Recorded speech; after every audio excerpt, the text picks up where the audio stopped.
بسم الله والصلاة والسلام على رسول الله. وش راكم البنات؟ وش حوالكم؟ ان شاء الله تكونوا بخير. مرحبا بكم في الفيديو جديد، ان شاء الله تكونوا كامل لاباس. اليوم جبت لكم طريقة سهلة بسيطة لتفصيل قندورة، ان شاء الله تعجبكم البنات. طريقة للمبتدئات اللي حابين يتعلموا معايا، نقول لكم مرحبا بكم، شرفتوا القناة. ان شاء الله تكون القناة فال ربح عليكم وتتعلموا معايا الخياطة بطريقة سهلة بسيطة للمبتدئات اللي حابين يتعلموا بطريقة القياسات، بطريقة جد بسيطة. كل مرة راح نعطيكم فيديو حتى تتعلموا معايا. تبعوني للأخير البنات، وإن شاء الله تعجبكم الطريقة تاعي في الشرح وفي الفصالة، يعني بطريقة سهلة بسيطة. راح كل يوم نخيطوا معاكم قندورة وإن شاء الله تعجبكم.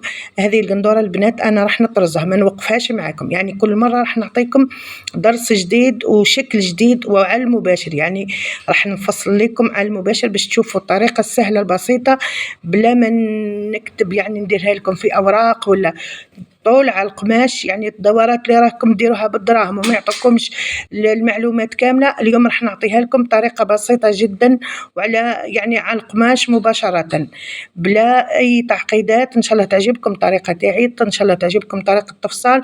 ما تنسونيش من جا، ما تنسوش من كومنتير باش نتحفز نزيد نحط لكم فيديوهات أخرى بإذن الله. كما تشوفوا هنا البنات، أول حاجة بديت القماش، حكمت 2 مترات تاع قماش، يعني تاع قماش تاع القطيفة.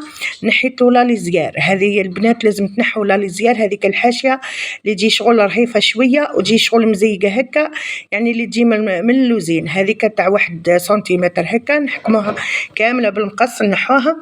هنا البنات راح دير لكم فرق في الخياطة على واه نحوها. بعد كنت تخلوها راح تجيكم، شفت ساعات نشوف قنادر نلقى هذيك الجهة من بعد كي تقرني الظهر ولا تقرني تلقاها خارجة، يعني راح تفزد لك القندورة تاعك. احنا واش نجو هنا نديروها، راح نحوها باش تعطينا فرق في القندورة. هنا كما قلت لكم راح ندير قياس XL من 38 حتى 42. هذه القندورة 2 مترات راح تفصلي بها قندورة عادي تاع مرا، ما هي سمينة ما هي ضعيفة. هنا شوفوا البنات، ما نجيوش جهة الطول، يعني نخلوها نروحوا جهة العرض، نثنوا القماش تاعنا على جهة العرض، نديروها بالشكل طولي كامل. نحكموا القماش تاعنا لازم نحطوه هيك على 2، نثنوه على 2 ونحطوه فوق طاولة العمل باش نبدو نخدموا نفصلوا القندورة تاعنا. لازم تكون يعني محطوطة فوق بعضها وما كانش التموجات، وما تكون يعني قياسات نفس القياسات منهم. كيش ما لقيتوا كي يعودوا يفصلوا لكم البنات وتلقوا الزايد منه ولا من نحوه، ما تخلوهش ما تخلوش يعني زايد لكم ومن بعد يفسد لكم الفصالة تاعكم. هنا نجي نحطوهم قد بعضهم، نحطوهم فوق طاولة العمل، نشرحوها كاملة القندورة تاعنا لا 2 كنا ثنيناها من جهة العرض ونحكموا الطول تاعها كامل. هنا نهزوا القياسات تاعنا بما ان المرأة جابت لي القندورة، يعني الكليون جابت لي القندورة تاعها، عندي القيس تاعها. راح نقيسوا اول حاجة الطول تاع الطول تاع المرأة قداه الطول تاعها. انا لقيت 1.32 انا ما نديرش 1.32 البنات، يعني 1.32 ما نديرش 1.32، راح ندير 1.45. على واه البنات خاصة راح نطرزها، يعني كي عاد راح نطرزها لازم ندير قياس أكبر. ومام حتى كي راح تخيطيها سامبل دايما ديري القياس وتزيدي عليه 10 سنتيمتر. أكل 10 سنتيمتر ممكن تكون القندورة فيها الإعوجاج، ممكن تكون الكتاف تاعها تهز في الكتاف، يعني تهز في الصدر. هذه المعلومات كامل لازم تحطيها في الحسبان باش تجيك القندورة تاعها قد.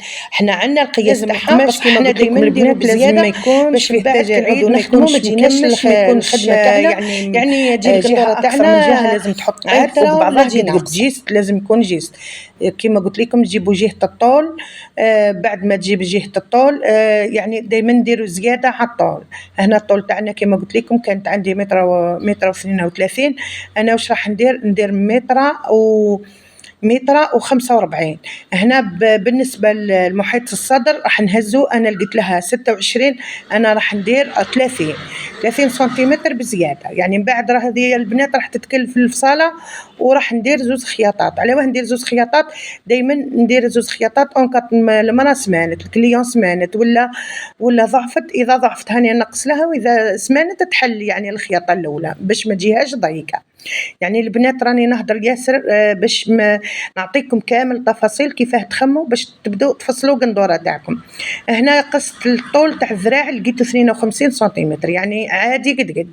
هنا واش نديروا البنات، درت من الفوق في محيط الصدر درت 5 درت 30. هنا ما الظفار راح ندير 55 سنتيمتر. انتم حسب العرض تاع القماش اللي عندكم، تقدروا ديروا ايفازي اكثر من هيك وتقدروا ديروه غير كيما هيك. انا درته 55. هنا واش راح نجي ندير نقطه وراح نوصل بين نقطه الظفار وبين نقطه محيط الصدر. هنا نجي نديروا مسطره كيما راكم تشوفوا، ونبدو نرسموا القياسات تاعنا بكل بساطه. يعني راح نرسموا الخط المستقيم اللي يربط بين محيط الصدر والظفار، يعني والظفار من تحت، يعني الاخر القندوره تاعنا. هنا بعد ما رسمناها راح نروحوا نقصوها عادي، نبدو من محيط الصدر ولا تبدو من الظفار كما بغيتوا تقصوا حتى تتحصلوا على نصف القندوره. هنا راح نديروها يعني الطريقه هذه بسيطه جدا. وكاينه حاجه اخرى البنات، كي تبدو تخدموا لازم تخدموا من الجهه المغلقه، ما تبدوش من الجهه المفتوحه. الجهه المفتوحه راح نديروها الظهر، الجهه الثانيه كما قلت لكم راح الامام تاع القندوره، يعني النصف تاع القندوره تاعنا فوق الجهه الثانيه، يعني اللي طريقه بسيطه مبتدئه ان شاء الله باش نخرجوا ليمونش الثاني. ان شاء الله الجهه الاولى رانا خرجنا ليمونش من تحت، يعني والجهه الثانيه حنخرجوا ليمونش من فوق. فهمت بطريقه سهله وبسيطه. شوفوا البنات كما قلت لكم القماش تاعنا الطرف تاع القماش، ودائما نزيدوا 1 سنتيمتر حق الخياطه تاع الجهه المفتوحه في الفيديو. هذه طريقه بسيطه جدا البنات للمبتدئات. تفصلي قندورتك كيما هكا، وان شاء الله تنال احسانكم، وان شاء الله نلقى تفاعل في الفيديو هذا. راح نحط لكم يوميا فيديو باذن الله. وكي نكمل البنات راني راح نحط لكم الفيديو هذا باش راني غير حليت القناه وحبيت نشارك معاكم اول فيديو في القناه.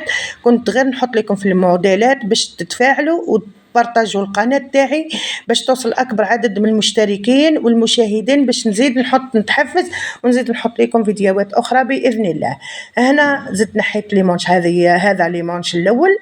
نخلوا البنات العرض كامل والطول كامل تاع ليمونش خلوه يعني انا مازلت ما فصلتوش قد البنات، غير نحيته باش من بعد نطرزه، ومن بعد الطرز باش نفصله. دائما راني دايره بزياده كما قلت لكم، الطول راهو 52 والعرض مازلت ما قيستش. هنا زدت نحيت الظهر كما راكم تشوفوا، كنت زدت 1 سنتيمتر على الصدر تاع القندوره. وهذا راح نجي هنا الصدر تاع القندوره نرجع نفصلوا انا وياكم. انا بالنسبه للطرز راح ندير لاكوب برنسس، درك نعطيكم درس عليها في الايامات الجايه باذن الله. بس هنا غير راح نفهمكم يعني بطريقه بسيطه. هنا تسمى للطرز منيش راح نعطي القياسات المضبوطه قد يعني عندي قياسات نهزهم في القندوره باش نبدا نطرز برك، ومن بعد ندير لاكوب برنسس باش كي تعود لاكوب البنات تطرز فوق منها ما تجينيش عوجه وما تجينيش يعني ناقصه. اول حاجه شوفوا البنات، انا كيلت الجهه تروحوا الجهه المفتوحه تكيلوا 22 سنتيمتر 22 سنتيمتر. من بعد يعني بالنسبه للعرض تاع القندوره انا حكمت 37، وهي ما تحكميش 37، لازم تحكمي 8 سنتيمتر تاع الرقبه. كي تعودي راح تفصلي قندوره عادي 8 سنتيمتر تاع الرقبه، 12 سنتيمتر تاع الكتاف، ومن بعد الباقي تبدي تفصلي لاكوب تاعك. انا لا درتو على الحاشيه خلاه باش اونكا كنت تعود القندوره يعني الطرزه تاعها عريضه ما ديرونجينيش كي نعود نفصل فيها ونخدمها.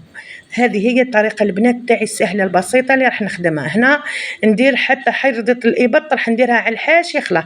انا كيلت 28 سنتيمتر وبديت نفصل، يعني القياس هذا مش راح نلقاه. جيت واش راح ندير البنات، راح نقيس من الجهه المغلقه 12 سنتيمتر ونحط نقطه، نزيد 12 سنتيمتر ونحط نقطه، نجي في الكتاف يعني من الفوق ونهبط ب 28 سنتيمتر، ومن بعد نهبط ب 22 سنتيمتر ونرسم يعني لاكوب تاعنا بطريقه سهله بسيطه. هذا هو البنات يعني الفصاله كامله اللي راح نحط لكم الفيديو تاعها اليوم. ان شاء الله تنال احسانكم، ان شاء الله نكون عطيتكم معلومات ولو بسيطه، وان شاء الله الايامات الجايه حنزيد نعطيكم تفاصيل اخرى باذن الله. ما بقى لي غير نقول لكم تهلاو في رواحكم الى الملتقى.